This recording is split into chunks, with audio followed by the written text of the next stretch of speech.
Hello and welcome back to more AEW and TEW 2020. We're here for the first show of March as we finish off our Revolution pay-per-view last episode. Now, well, moving on towards, I believe Double or Nothing is next. I think. Well, I'll find out eventually. We still have a little bit of time before we really have to worry about booking all that stuff. It might be Forbidden Door next, to be honest. But we start off with Konosuke Takeshita squashing Scorpio Sky in 3.5 minutes. One thing I will say about that those first two green notes, I have boosted up the commentary for for a lot of different people, just because I don't want to get dinged for commentary on those matches. So I believe Michael Cole I've boosted to 100. I think Taz is like 75 announcing 100 color. Tony Schiavone's inverted that. I think I have Excalibur at 90 or 95 in both. It's like the what was it? I think Michael Cole I've buffed, Corey Graves, Vic Joseph, Booker T, Schiavone, JR. Probably should do Riccoboni and Kevin Kelly. Milano Collection AT I have buffed up. A lot of different people have buffed up. So it's not just me buffing myself up. Again, it's just a lot of commentary notes are kind of bullshit, so yeah. Don Callis seems to be a little bit surprised even by the quick manner in which Takeshita took down Scorpio Sky.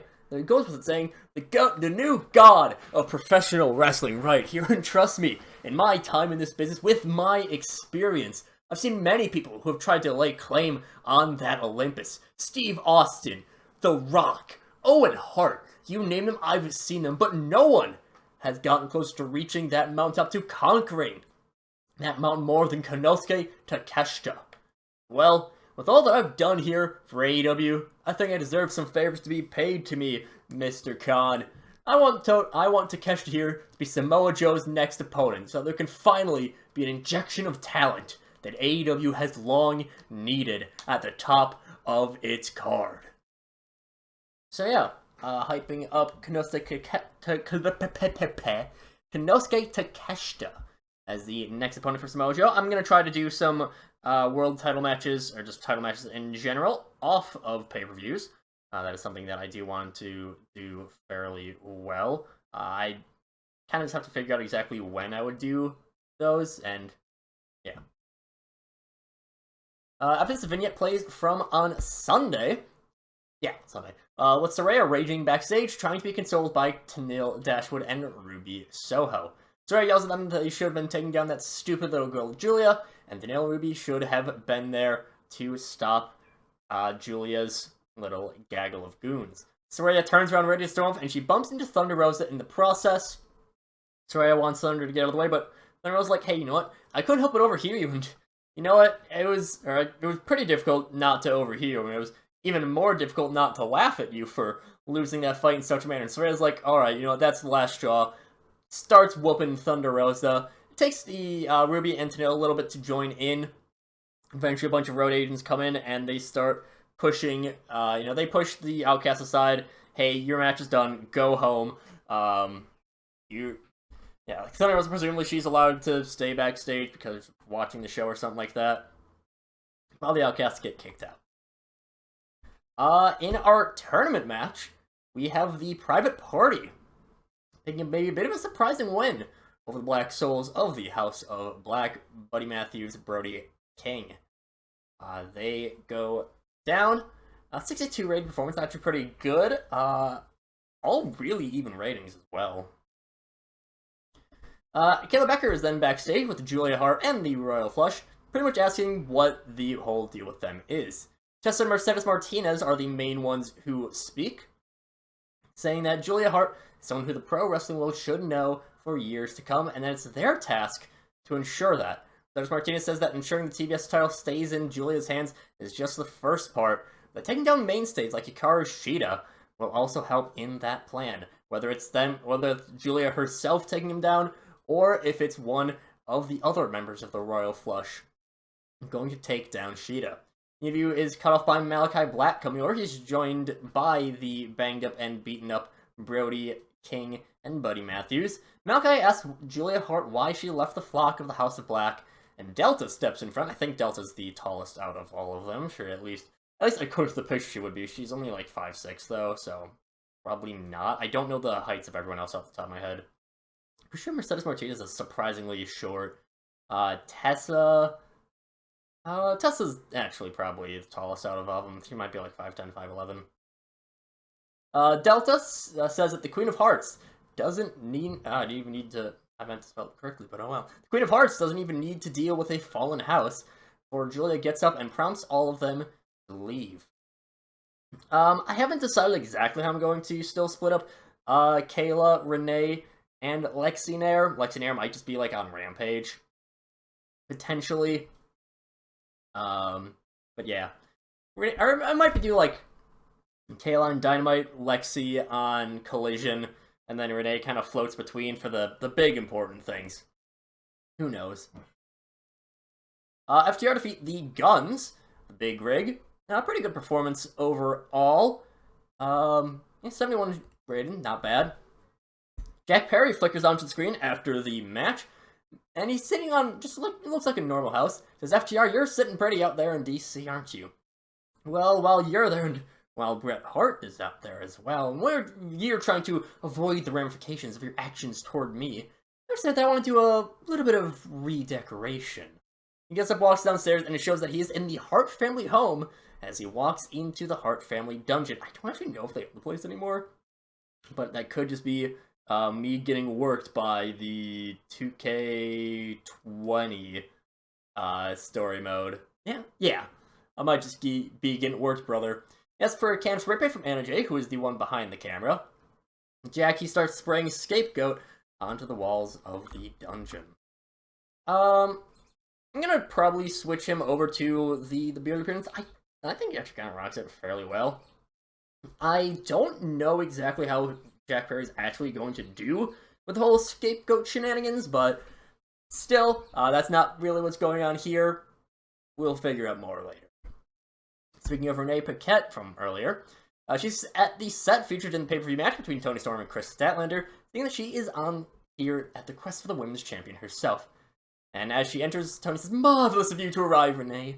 You're most definitely wondering why I've asked for such precious camera time and here in AEW.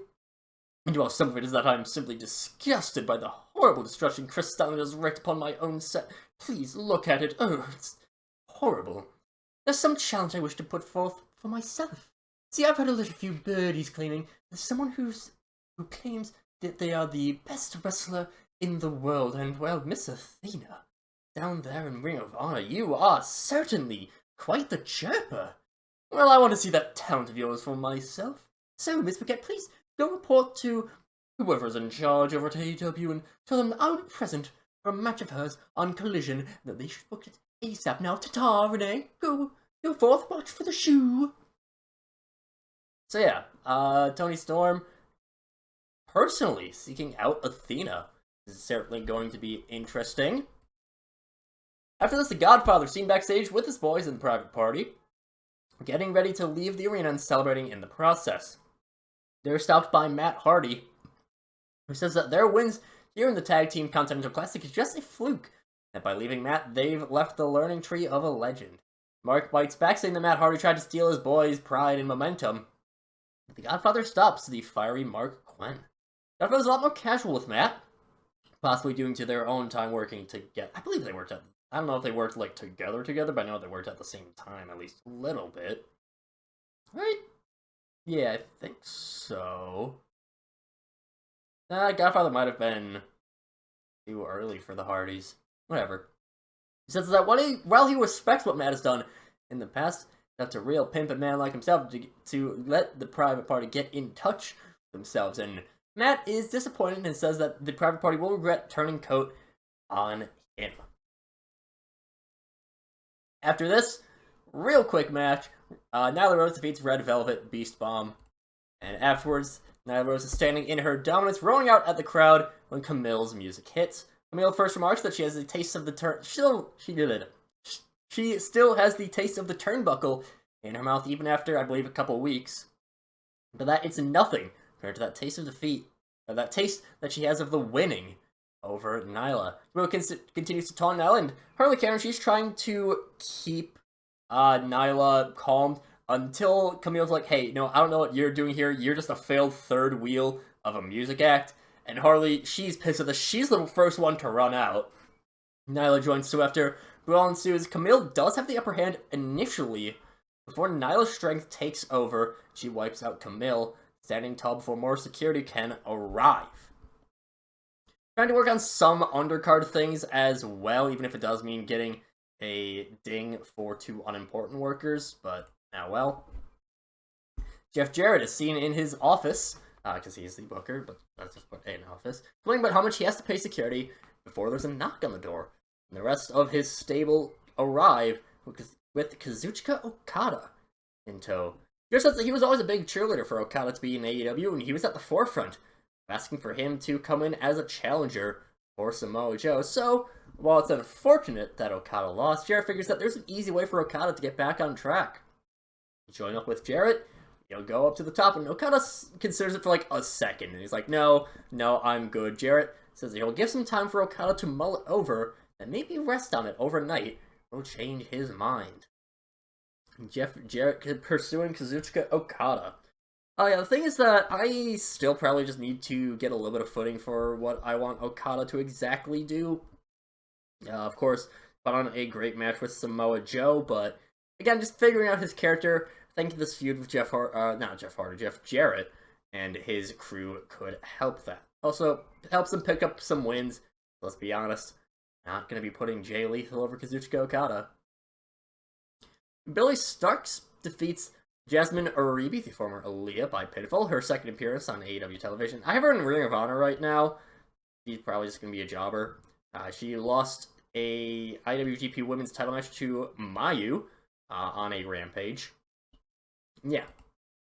Mickie James had come out early on in the match, and she joined the commentary, talking about how she sees a ton of promise in Billy Starks. Afterwards, she gets up and says much of the same to Billy herself on mic, in position to Keith Lee that she could come in as a guest professor for the Institute of Limitless Knowledge.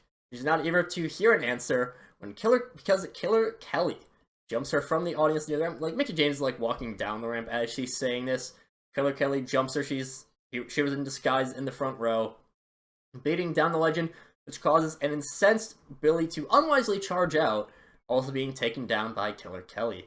Keith Lee making his way over finally gets Killer Kelly on the rung as it goes to the next segment, which also features Mustafa Ali.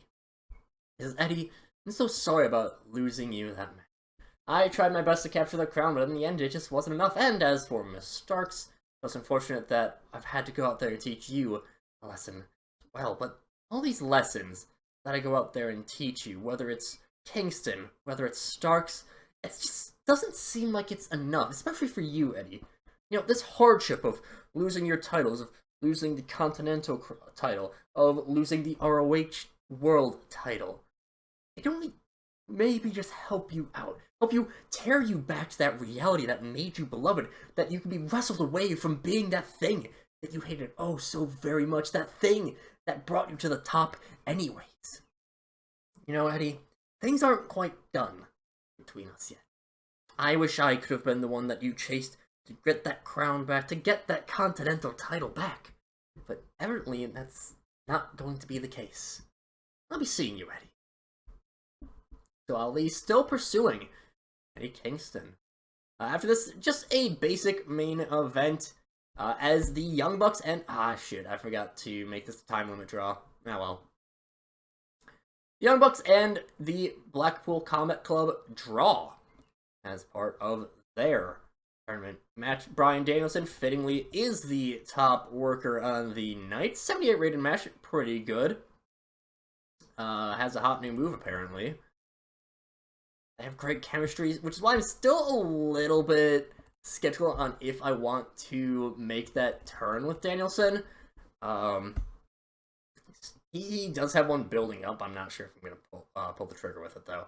75 rated show is pretty decent. Starting to set things up a little bit. Don Callis with a very good promo out there as well. Still a lot to see as we continue on move on to Collision in our next episode.